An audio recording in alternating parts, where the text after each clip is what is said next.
ہم سے عبداللہ بن یوسف نے بیان کیا، انہوں نے کہا کہ ہمیں امام مالک نے ہشام بن عروہ کے واسطے سے، انہوں نے اپنے والد سے، انہوں نے عائشہ ام المومنین رضی اللہ عنہا سے، رسول اللہ صلی اللہ علیہ وسلم نے قبلہ کی دیوار پر رینٹ یا تھوک یا بلغم دیکھا تو اسے آپ صلی اللہ علیہ وسلم نے کھرچ ڈالا۔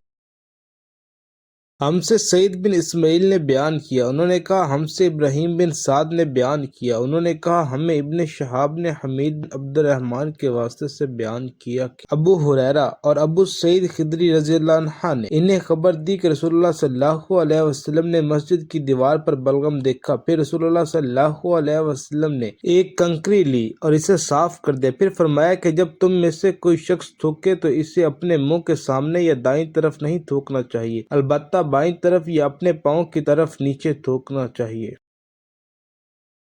ہم سے سعید بن اسماعیل نے بیان کیا، انہوں نے کہا کہ ہم سے ابراہیم بن سعد نے بیان کیا، انہوں نے کہا ہمیں ابن شہاب نے حمید بن عبد الرحمن کے واسطے سے بیان کیا کہ ابو ہریرہ اور ابو سعید خدری رضی اللہ عنہما نے انہیں خبر دی کہ رسول اللہ صلی اللہ علیہ وسلم نے مسجد کی دیوار پر بلغم دیکھا، پھر رسول اللہ صلی اللہ علیہ وسلم نے ایک کنکری لی اور اسے صاف کر دیا، پھر فرمایا کہ جب تم میں سے کوئی شخص تو اس سے اپنے منہ کے سامنے یا دائیں طرف نہیں تھوکنا چاہیے، البتہ بائیں طرف یا اپنے پاؤں کے نیچے تھوک لے۔